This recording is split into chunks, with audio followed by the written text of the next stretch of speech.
अस्सलाम वालेकुम दोस्तों, मैं हूं ज़ुहैब हसन।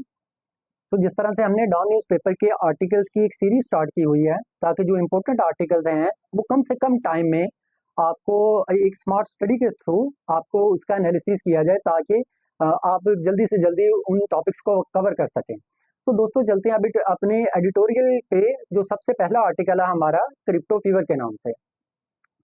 दोस्तों हाल ही में हुकूमत ने ये फैसला किया है कि वो ऑनलाइन बिजनेस को पाकिस्तान के अंदर प्रमोट करेगी या उसको सपोर्ट करेगी और जो इंटरनेशनल जो हमारे बिजनेसमैन हैं उनको अट्रैक्ट करेगी। इसके लिए हाल ही में हुकूमत ने तकरीबन 2000 मेगावाट जो बिजली है वो एक्स्ट्रा इन कामों के लिए रखी है ताकि जो हमारे पास डिजिटल वर्क होगा, जो डिजिटल प्लेटफॉर्म होगा, उसको सपोर्ट करने के लिए ये इलेक्ट्रिसिटी हम प्रोवाइड करेंगे। फॉर एग्जाम्पल दोस्तों अगर मैं बात करूं एआई रिलेटेड जो हमारे पास बिजनेस है, जिस तरह चैट जीपीटी की बात करूं। अब ये Chat GPT at a time बहुत आपको पता है कि कंज्यूमर होते हैं जो एट ए टाइम इसे चला रहे होते हैं। लेकिन दोस्तों मसला क्या होता है, इसको चलाने के लिए एक पीछे एक कंट्रोल यूनिट होता है जो सारे सिस्टम को कंट्रोल कर रहा होता है। बहुत ज्यादा सिस्टम वहां पे लगे होते हैं, कंप्यूटर सिस्टम जो इसको कंट्रोल कर रहे होते हैं। तो इसका मतलब उस सिस्टम को कंट्रोल करने के लिए हमें बहुत ज़्यादा इलेक्ट्रिसिटी की ज़रूरत है जो सिस्टम को प्रोवाइड करेंगे और वो सिस्टम वहाँ से पीछे से कंट्रोल करेगा उसे।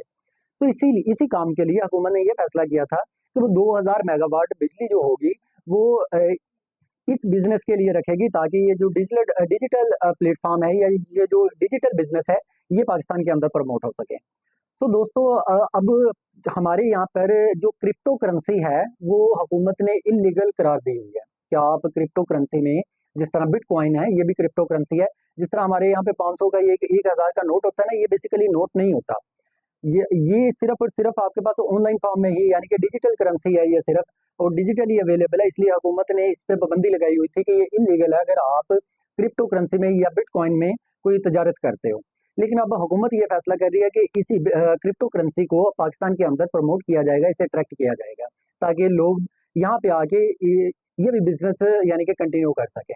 अब दोस्तों मसला ये है कि पहले तो हुकूमत ने इस चीज को इलीगल करार दिया हुआ था। राइटर कहता है आप इसे लीगल करार दे रहे हो और जो आप 2000 मेगावाट की बिजली भी इन्हें प्रोवाइड करोगे तो वो भी हलाल कैसे होगी अगर ये सिस्टम ही अभी तक यानी कि आप इसको इलीगल करार दे रहे हो कि ये हमारे लिए हराम है।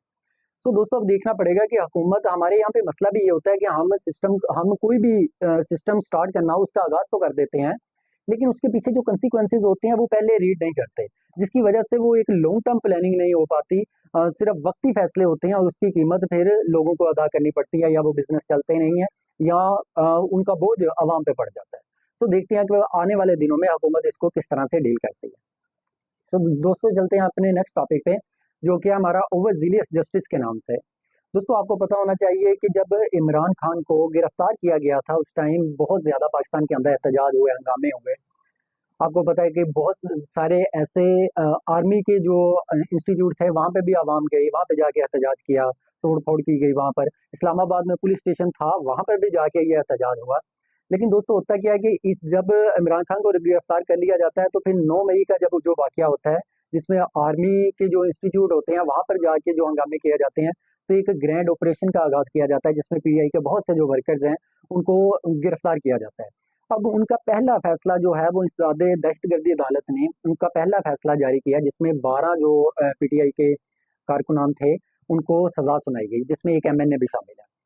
अब दोस्तों राइटर ये कहता है कि ये जो केसेस चले हैं ये दहशतगर्दी की अदालत में चले हैं। अब राइटर का ये कहना है कि ये अदालतें इसलिए बनाई गई थी ताकि जो दहशतगर्दी के वाकयात हैं उनको डील किया जा सके। लेकिन कम से कम पहले आपको इस चीज को क्लियर करने की जरूरत है कि एक दहशतगर्द में जो आके सिविलियंस को निशाना बनाते हैं, टेररिस्ट अटैक करते हैं, और एक पाकिस्तानी या किसी भी सियासी जमात के कारकुन में कोई डिफरेंस होना चाहिए।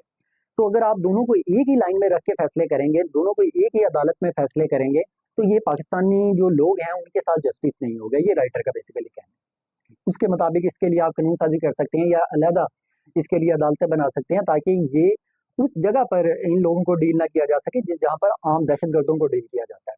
और सिमिलरली के हमने फौजी अदालतें बनाई भी इसीलिए थी। आपको पता है कि आर्मी के अंदर भी ये सिस्टम है, जस्टिस सिस्टम, जो हमने फौजी अदालतें कायम की थी। उसका मकसद भी ये था कि ये जो हमारे पास सिविलियन अदालतें थी ये इंसाफ नहीं दे पा रही थी। जो टेररिस्ट एक्टिविटी करते थे उनको उस तरह से जल्दी से ना उनके फैसले नहीं आ पा रहे थे, जिसके लिए हमने ये चीज सोची कि हम फिर फौजी अदालतें बना देते हैं ताकि वहाँ पर जल्दी फैसले आए और उनको जल्द से जल्द सजाएं हो सकें, ताकि ये एक्टिविटी काफ़ी हद तक कम हो सके, टेररिस्ट एक्टिविटी। लेकिन अब राइटर का ये कहना है, अगर आपने सबको एक ही लाइन में खड़ा कर दिया तो पाकिस्तान के अंदर पहले ही बहुत ज़्यादा पोलराइजेशन है, पहले कम्युनिटी बहुत ज़्यादा डिवाइडेड है। इस अमल से जो इत्तेहाद कायम होना चाहिए था वो इत्तेहाद भी नहीं कायम होगा, बल्कि कम्युनिटी मजीद डिवाइडेड हो जाएगी। और जब कम्युनिटी डिवाइडेड हो जाती है तो फिर लोग एक दूसरे के साथ तावन नहीं करते, फिर हुकूमत के फैसलों के साथ उसके पीछे खड़े नहीं होते, जिसका फिर मुल्क को नुकसान होता है। इसलिए करना क्या चाहिए कि या तो इनके लिए अलग से कानून साजी करें या इनके लिए अलग से अदालतें बनाई जहाँ पे इन लोगों के फैसले हो सके। तो दोस्तों ये हमारा ये टॉपिक था। अब चलते हैं अपने नेक्स्ट टॉपिक पे, एडिटोरियल का जो हमारा तीसरा टॉपिक है, that is refuge for journalist. दोस्तों सहाफ़ी आजकल के दौर में सहाफ़ी जो लोग हैं उनके लिए बहुत मुश्किल हो गया है कि वो सच को, यानी कि सच की आवाज़ जो है वो बुलंद कर सकें, या जो जहाँ पर जुल्म हो रहा हो उस जुल्म को उस जुल्म के खिलाफ बोल सकें। क्योंकि ज़ाहिर सी बात है दोस्तों, अब होता क्या है कि ये आर्टिकल है अफ़गानिस्तान के बारे में। अफ़गानिस्तान में जो जर्नलिस्ट हैं उनके लिए बहुत मुश्किल हो गया है कि वहाँ पर तालिबान के खिलाफ वो खुल के लिख सकें या बोल सकें। अब दोस्तों राइटर ये कहता है कि अगर इस तरह की सिचुएशन आई है कि वहाँ पर फ्रीडम नहीं है, और इवन के टोटल 180 कंट्री है और जो अफगानिस्तान है वो उनमें 178 नंबर पे आता है, जो फ्रीडम ऑफ एक्सप्रेशन है या फ्रीडम ऑफ स्पीच के बारे में अगर मैं बात करूं। सो अब पाकिस्तान में राइटर ये कहना चाह रहा है कि अगर वहाँ पे लोगों के साथ जुल्म किया जा रहा है तो बेहतर है कि उनको पाकिस्तान के अंदर आप प्रोटेक्ट करें, उन लोगों को हिफाजत दें, क्योंकि वो लोग फिर मगरब की जानब या किसी दूसरे ममालिक में जाने का सोचते हैं, क्योंकि वहाँ पर उनको उन पे सख्ती की जाती है। दोस्तों जर्नलिस्ट पे हर उस जगह पे सख्ती लाजमी की जाती है जहाँ पर यहाँ डेमोक्रेसी ना हो, यानी कि डिक्टेटरशिप हो, या डेमोक्रेसी अगर हो भी तो वो अपनी रियल फॉर्म में ना हो। तो फिर ज़ाहिर सी बात है कि वहाँ पर जो जुल्म है, जुल्म के खिलाफ जब भी आप बोलोगे, आवाज़ उठाओगे, तो आपकी आवाज़ को बंद करने की कोशिश की जाएगी। दोस्तों बलूचिस्तान के अंदर भी अभी 2-3 दिन पहले की न्यूज़ थी कि वो जो वहाँ का सहाफ़ी था वो बीएलए के खिलाफ बोलता था।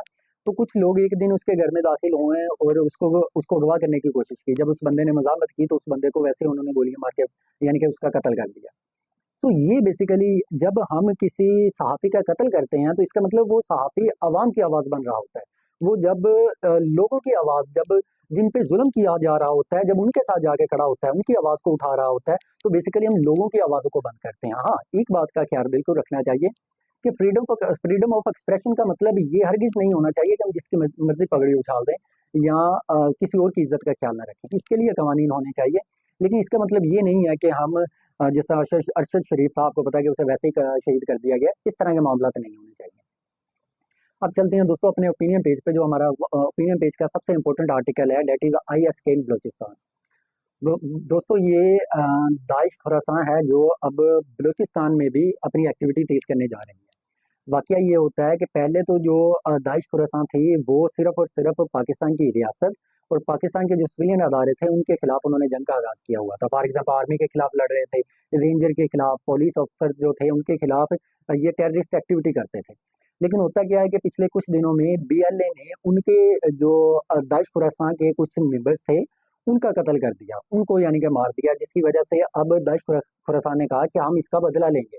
अब हमारी जंग सिर्फ पाकिस्तान की रियासत या पाकिस्तान की गवर्नमेंट के खिलाफ नहीं, बल्कि हमारी अब जंग बीएलए के खिलाफ भी है, और जो केपीके के अंदर भी कोई तहरीकें हैं उन तहरीकों के भी खिलाफ है, क्योंकि वो कहते हैं कि ये जो लोग हैं, फॉर एग्जाम्पल बीएलए की बात करूं, ये तहरीक चला रहे हैं अपनी जुबान की बेस पे या कौम की बेस पे, यानी कि कौमियत परस्ती के बेस पे। वो कहते हैं कि हमारे, यानी कि वो अपने मजहब के मुताबिक ये कह रहे हैं कि ये हमारे नजदीक कुफर है, कि अगर आपने जहाद करना है तो आप जुबान या कौम के बिना पे नहीं कर सकते, आप इस्लाम के नाम पे कर सकते हैं। इसलिए वो कहते हैं कि क्योंकि ये भी कुफर कर रहे हैं, ये भी इस्लाम के खिलाफ है, इसलिए अब हमारा जिहाद इन लोगों के खिलाफ भी है। अब हम इन लोगों के खिलाफ भी टेररिस्ट एक्टिविटी करेंगे। तो दोस्तों एक बात याद रखनी चाहिए कि इससे होगा क्या, ऑब्वियसली पाकिस्तान के अंदर मजीद इंस्टेबिलिटी आएगी, टेररिस्ट अटैक्स होंगे। पहले ही पाकिस्तान के अंदर बहुत ज़्यादा टेररिस्ट अटैक्स हो चुके हैं, हमने इसकी बहुत ज़्यादा कीमत अदा की है। हम थर्ड लिस्ट में भी रहे हैं, आपको पता है, और वैसे भी आप पाकिस्तान का जो इमेज है इंडिया ने उसको भी बहुत यानी कि हिट करने की कोशिश की है। तो दोस्तों इसका हल क्या है? हल तो सबसे पहली चीज़ तो ये है कि हमें जो हम नो डाउट हम बहुत ऑपरेशन कर चुके हैं टेररिस्ट एक्टिविटी के खिलाफ, लेकिन इसको मजीद इम्प्रूव करने की ज़रूरत है, ताकि जितने भी हमारे यहाँ पर ऑर्गेनाइजेशन हैं जो मिल के काम कर रही हैं, वो इंटरनेशनल ऑर्गेनाइजेशन हो या लोकल हो, इन सब की आपस में कोऑर्डिनेशन ज़रूरी है, क्योंकि कोऑर्डिनेशन होगी तो हम इस काम को रोक सकेंगे।